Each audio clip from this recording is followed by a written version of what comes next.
They were trying to erase that culture from the games, which is why I was super against MLG. God, I was so mad at them. Oh, they did so many things that made me angry. So the dumb MLG rule, basically, if you guys fought each other in winner side, and let's say I won 3-1 against you, so you get sent to the loser side, and let's say you make it all the way back to grand finals, you keep the 3-1 record and you play like from there. Like they make it so that grand finals, there's no bracket reset. It's just that you need to win now. Instead of 3 games, you need to win 6 games.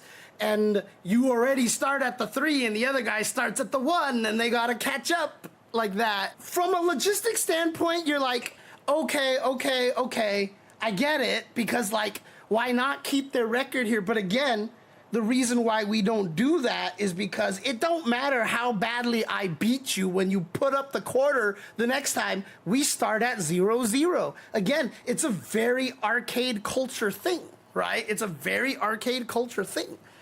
That's just all it really comes down to. It was very antithetical to our culture. And that's the thing, what MLG was trying to do when they were trying to take over the FGC, and they were doing so with KOF 13, with one of the Tekkens, I think it was, might have been 6 at the time or something, and with Smash Brothers, is they weren't taking those games and understanding and appreciating their culture. They were trying to take those games and apply MLG culture on top of them. They were trying to erase that culture from the games and plant their own culture on top of it, which is why I was super against MLG. And now that MLG is essentially a non-existent entity, I can actually just talk about how much I really hated everything about MLG. God, I was so mad at them. Oh, they did so many things that made me angry. The first time we moved to Vegas, one of the ways that we did that was that we teamed up with MLG.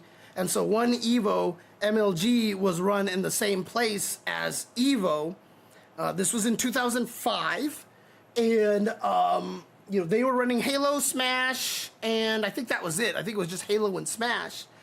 And God, it was, I mean, like, it was an awful relationship, because we did it, and then like on one day, like on Friday, they didn't do anything. So we ran EVO the way we wanted to, and then on Saturday, they took up like 60% of the ballroom and shoved all the FGC into the corner, and like literally I remember playing my ST match and like hitting everybody because we had no space.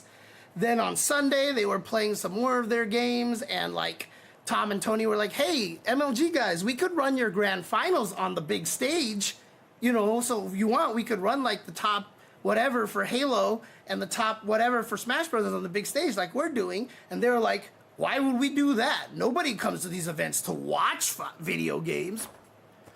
And all of us were like, what?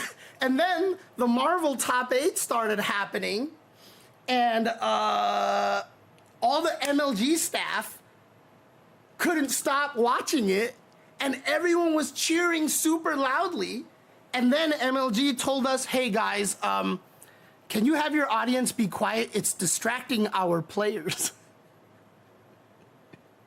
So we literally had to have someone go onto the stage and be like, hey guys, can we keep it down a little bit? Because we can't cheer too loudly, because we're going to, we're distracting their players, even though their entire staff wasn't paying attention to their own games because they were watching it because it was so exciting.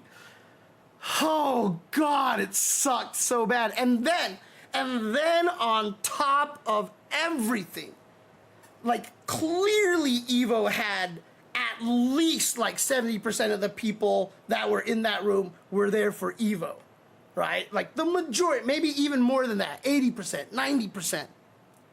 And all of the promotional material for MLG following that was, this is how many people MLG events brought in. And they used the numbers of the total between MLG and EVO and showed photos from the event, mostly of the fighting game community side of things, to show how packed and crowded it was. Like,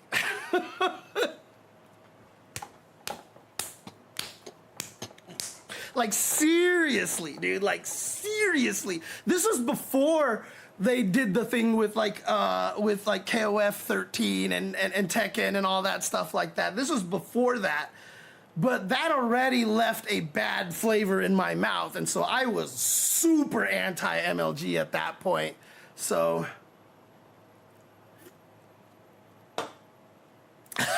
that's right. I forgot about that, Crash Tien. Like someone at yeah, I think that they did that, right? Like the Halo 2 champion won, and so one of the Evo staff went on stage and was like, "Hey, everybody, please congratulate the winners of the Halo 2 tournament." And I think the audience just booed. Oh God. But this is kind of what I mean. Like, again, like they were stealing our culture, kind of thing. They were trying to use our culture, and then to have the gall in the future to try to erase our culture and overrun it with theirs. And again, you know, people believed in it, right? Like MLG paid a lot of money to a lot of these players and stuff, and people were like, "Oh my God, you know, finally we can make money," all these things like that. They were all really happy about that.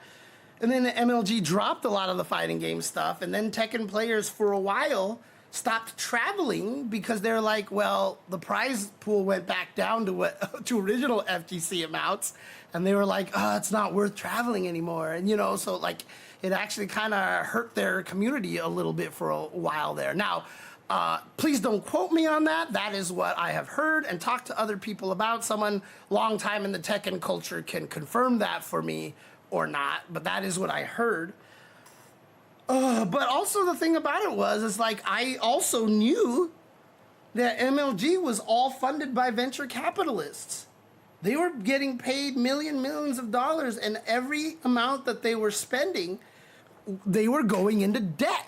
And the venture capitalists would keep putting more money into it because they kept giving them more promises that, yes, esports is going to be the biggest thing.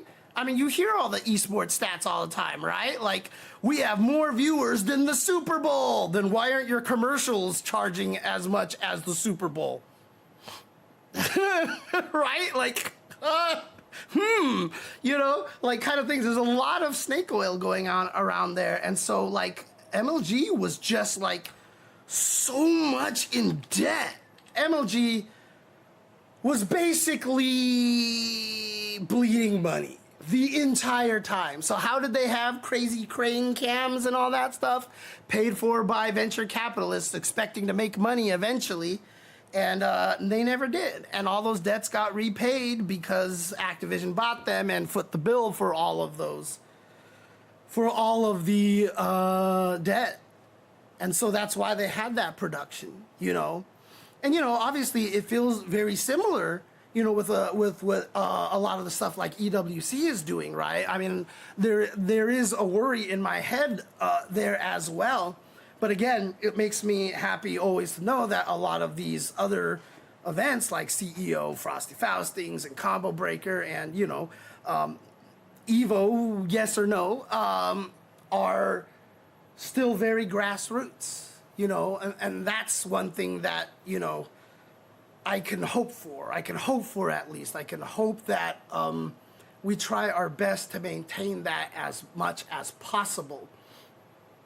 So for me, it's always about that, right? It's always about having somebody, having the people in charge interested in maintaining the culture,